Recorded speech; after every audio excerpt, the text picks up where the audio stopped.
अल्हम्दुलिल्लाह मुझे इस बात का इत्मीनान है कि हमने ना कभी कोई गलत किया था और न ही गलत बोला था। आज भी हम उस बात पर कायम हैं। 8.5 महीने की कैद क्या, 8.5 साल की कैद के बाद भी मैंने किसी को टारगेट करके कभी नहीं कहा। ये और बात है कि डाइवर्ट करके कुछ लोगों ने इसको इस तरह पेश किया था। जब एक वीडियो आया था जहाँ पर आप बराबर नहीं चल पा रहे थे तो आपके जो फॉलोअर्स थे बहुत चिंता में थे कि यार अज़हर को क्या हो गया, कहीं किसी ने बदतमीज़ी की या क्या की। तो उस वीडियो के बारे में और आपके साथ जो है गुजरात ATS या वहाँ के लोगों ने कैसा बर्ताव किया, लोग जानना चाहते हैं कि वो चाहे हिंदू हों कि मुस्लिम हों, सबके साथ हमारे अच्छे ताल्लुकात थे। सलीम भाई, आप एक ही महफिल में सारी चीज़ें लेना चाहते हैं, थोड़ा और वक्त दीजिए। इब्तिदाई लोग बहुत जानने को आपके अभी फॉलोअर इब्तिदाई इश्क वो हमको नहीं छोड़ते कि भाई तुम क्यों नहीं बात कर रहे, तुम क्यों। अस्सलाम वालेकुम रहमतुल्लाहि बरकातहू। मेरे प्यारे नाजरीन, मैं आपका भाई मोहम्मद इफरान आज हिंदुस्तान के मुसलमानों के लिए एक खुशी की खबर लेकर हाजिर आया हूँ। वो खुशी की खबर यह है दोस्तों, मुफ्ती सलमान अजरी साहब की रिहाई के बाद एक इंटरव्यू हुआ है जिसमें मुफ्ती सलमान अजरी साहब ने क्या कहा है आज इस वीडियो में सुनेंगे और इस वीडियो को देखकर ज्यादा से ज्यादा इस पर अमल भी करने की कोशिश करेंगे इंशाअल्लाह। तो आपसे गुजारिश है दोस्तों, इस वीडियो को एंड तक देखें और मुकम्मल जानकारी लेकर जाए। तो अब आप सबका टाइम न लेते हुए इस वीडियो को शुरू करते हैं। दोस्तों सलमान अजहरी साहब 8.5 महीना 9 महीना जो है जेल की सलाखों के पीछे रहने के बाद जो है इनकी सुप्रीम कोर्ट से रिहाई होने के बाद आज मदनपुरा इलाके में वो बड़ी मस्जिद में जो है यहाँ पर नमाज़ पढ़ने आए और यहाँ पर जो है उन्होंने लोगों से भी बात की। लोग यहाँ पर बड़ा हुजूम लगा हुआ है। अस्सलाम वालेकुम सलमान साहब। वालेकुम अस्सलाम व रहमतुल्लाहि तआला व बरकातहू। सलमान साहब क्या कहना चाहोगे आप? 8.5 महीना आपको जो है बंदिश में रखा गया। अल्हम्दुलिल्लाह मुझे इस बात का इत्मीनान है कि हमने ना कभी कोई गलत किया था और न ही गलत बोला था। आज भी हम उस बात पर कायम हैं। 8.5 महीने की कैद क्या, 8.5 साल की कैद के बाद भी यही बात रहेगी कि जो हक बात है वो हम अलल ऐलान करेंगे। हमने कोई गलत नहीं कहा और ये हमारे मुतालिक सबसे बेहतरीन जो इंसाफ आया है वो सुप्रीम कोर्ट का है। वो आपने भी देखा होगा और सब वायरल है। और सुप्रीम कोर्ट ने जो फ़ैसला दिया है वो हम सब के सम्मान के लिए काफ़ी है, जिस सारी कम्युनिटी के लिए भी।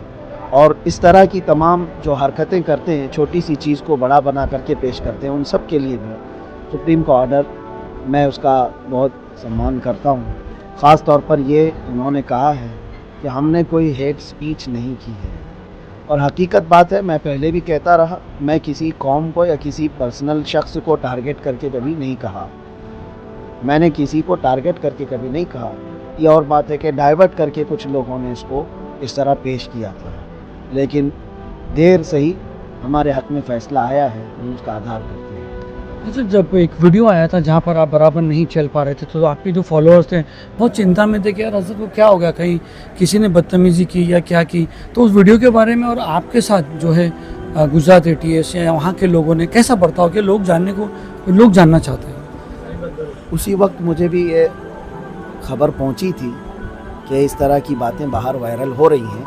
ऐसी कोई बात नहीं थी। मुसलसल मैं सफ़र में था और आप देख रहे हैं एक केस के बाद दूसरा, दूसरे के बाद तीसरा, इन्होंने सांस तक लेने नहीं दिया। एक जगह FIR किया, यहाँ बेल हुई, दूसरी जगह किया, वहाँ बेल हुई, तीसरी जगह किया। तो मैं मुसलसल सफ़र में था और वो जिस वक्त की वीडियो वायरल थी वो करीब मैं तकरीबन 9 घंटा बैठ करके सफ़र करके रात 3 बजे पहुँचा। सख्त ठंडियों के दिन थे और रात भर सोया नहीं सुबह तक। और फिर इन्वेस्टिगेशन भी हुई। उसके बाद कोर्ट में जब हाजिर किए सुबह 10-11 बजे, मुझे मेरे बैक पेन का मसला है और आज से नहीं 4-5 साल से मुसलसल सफ़र की वजह से मेरे पीठ में, कमर में दर्द है और वो ठंडियों में बढ़ जाता है, जिसकी वजह से वहाँ पर भी ये दर्द शिद्दत का हो गया था।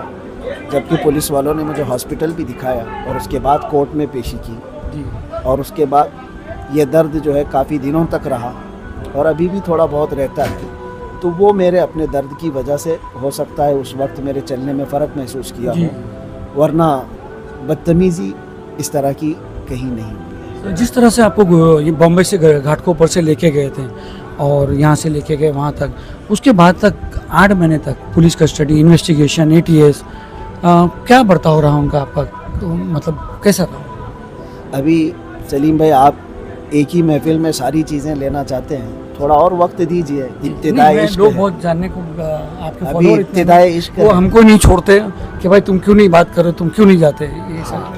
इंशाअल्लाह अज़ीज़ इसके सिलसिले में मैं तफसीलन आऊँगा, आपको भी बुलाएंगे, बताएंगे और सारी दास्तान भी सुनाएंगे। मैंने एक कलाम भी लिखा है, वो भी आपको सुना देंगे इंतजार रहेगा इंशाअल्लाह। Yes. जेल में आपके साथ कैदियों का क्या व्यवहार रहा? बहुत अच्छा है, जैसे कैदियों का कैदियों के साथ होता है वैसे ही था, लेकिन साथ ही अल्हम्दुलिल्लाह एक इज़्ज़त का मामला भी रहा। इज्जत यह और बात है कि आप में से अगर किसी का कोई टच है या कोई ताल्लुक़ है तो वहाँ जा कर के मालूम भी कर सकते हैं कि वो चाहे हिंदू हों कि मुस्लिम हों, सबके साथ हमारे अच्छे ताल्लुक़ात थे और सब इज़्ज़त करते थे और सब साथ में रहे। कभी 8 महीनों में कोई ऐसा खलफशार नहीं हुआ और कोई वहाँ ऐसे इंतशार की बात नहीं आई। अगर हम इसी तरह भड़काऊ मामलात किए होते बाहर भी तो जेल में भी ये सारी चीज़ें होती जी हैं, सही कहा। क्योंकि जेल में तो सारी कम्युनिटीज़ होती हैं और ख़ास तौर पर वहाँ पर किसी की इस तरह की पकड़ भी नहीं होती, सारे क्राइम किए हुए बादशाह होते हैं जी और लड़ने मरने को तो एक पाँव पे खड़े रहते हैं, लेकिन अल्हम्दुलिल्लाह कभी ऐसी नौबत नहीं आई, इसलिए कि हम वहाँ पर भी मोहब्बत का पैगाम फैलाते रहे। जी, आपके फॉलोअर को कोई संदेश देना चाहते हो?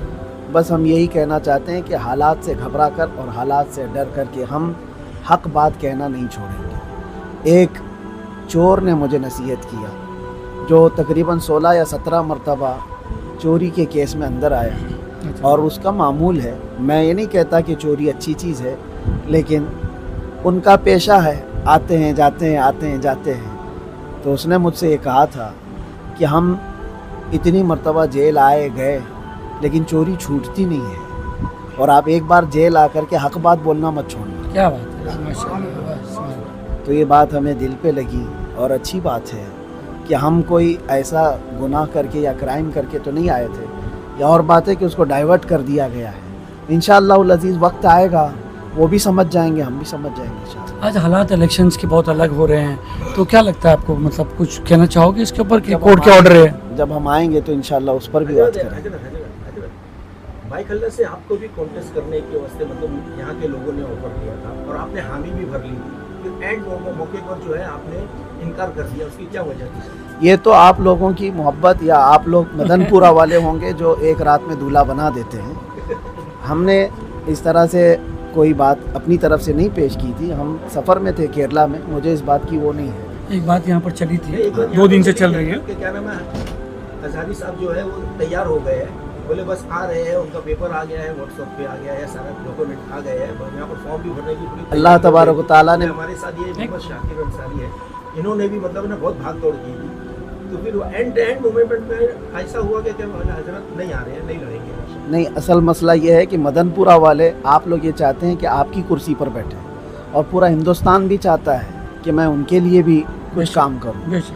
तो एक मखसूस कुर्सी के लिए नहीं, अल्लाह तबारक व तआला ने जो कुर्सी दी है वो बहुत बड़ी है। जी, बहुत बहुत शुक्रिया।